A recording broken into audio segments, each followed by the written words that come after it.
पाकिस्तान में मौजूद हैं तो फिर वीपीएन इंस्टॉल कर लें क्योंकि तमाम इख्तलाफी आवाज़ों को कुचलने का फैसला हो चुका है। बाकायदा पाकिस्तान के न्यूज़ चैनल्स पे अब ये खबर भी चलवा दी गई है कि जितने भी लोग इख्तलाफ रखते हैं एस्टेब्लिशमेंट से या हुकूमत से, उनके चैनल्स अब बाकायदा बंद कर दिए जाएंगे। पाकिस्तान में आप वो चैनल्स नहीं देख पाएंगे, जैसे कि भारत में हमारे चैनल सबके बंद हैं, हमारे जो ट्विटर हैंडल्स हैं वो भी भारत में बंद हैं। तो इसी तरह पाकिस्तान के अंदर भी अब यूट्यूब चैनल्स और बाकी जो प्लेटफॉर्म्स हैं उनके ऊपर हमें बंद करने की कोशिश की जाएगी, बल्कि इसका आगाज कर दिया गया है। बाकायदा हुकूमत से कुछ खबरों के मुताबिक, ये मीडिया में रिपोर्ट हुई है खबरें, कुछ खबरों के मुताबिक हुकूमत से इजाज़त मांग ली है पीटीए ने कि जनाब हमें इजाज़त दें, हम ये चैनल सारे बंद कर देंगे। इसमें एक मेरा चैनल है, ये जो आप जहाँ पे ये वीडियो देख रहे हैं, सदीक जान साहब का चैनल है, साबिर शाकिर साहब का चैनल है, शहबाज गिल साहब का चैनल है, वकार मलिक साहब का चैनल पहले बंद कर दिया गया है, अहमद दुरानी साहब का चैनल भी पहले बंद कर दिया गया है, और भी कुछ लोग हैं जिनके चैनल्स पाकिस्तान में बंद किए जाएंगे।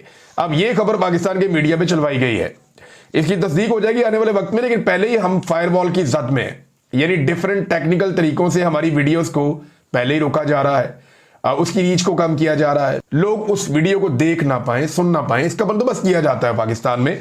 तो बड़ा पैसा खर्च किया है ये सारा काम करने के लिए, फायरवॉल लगाई गई है। अब पहले ही फायरवॉल की जद में टेक्निकल चीजों से रोका जाता है, और अब ये एक नई चीज आ गई है कि मुकम्मल तौर पे बंद कर दिए जाएं।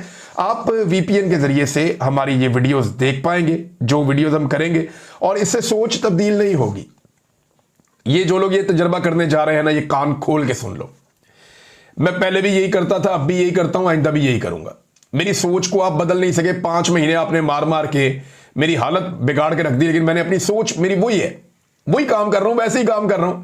पहले भी ये करता था, अब भी ये करता हूं, आइंदा भी ये करता रहूंगा, और जब तक मुझे लगता है कि मुझे ये काम करना है तब तक मैं ये काम करता रहूंगा। किसी की डिक्टेशन लूंगा नहीं, और ना ही मेरे दोस्तों की सोच बदलेगी, जितना मैं उनके बारे में जानता हूं। एक बात जो है वो मैं कल भी कहता था और आज भी कहता हूं कि जो भी फौजी या अफसर पाकिस्तान की हिफाजत के लिए खड़ा होगा, वो कल भी हीरो था, आज भी हीरो है। अब बहाना ये बना रहे हैं कि हम फौज के खिलाफ हैं इसलिए हमारे चैनल बंद कर दो, तो ठीक है, कर दो फिर बंद। जो अपने हलफ से बेवफाई करेगा या जो आइन को तोड़ेगा, वो कल भी गद्दार था, आज भी गद्दार है, सादी बात है। और ये आईने पाकिस्तान में लिखा है, मैं अपने से नहीं कह रहा, ये पाकिस्तान के सारे दमागों ने मिलकर ये फैसला किया है। आईने पाकिस्तान के अंदर लिखा हुआ है, जाके उसे पढ़ लो। कायदे आजम का ये फरमान भी है, मैंने पिछले वीलॉग में आपको सुनाया भी था। 14 जून 1948 को कायदे आजम ने कोयटा स्टाफ कॉलेज में फौज को वाजे कह दिया था कि आपका काम सिर्फ और सिर्फ सिविलियन के अहकामात की बजा आवरी है।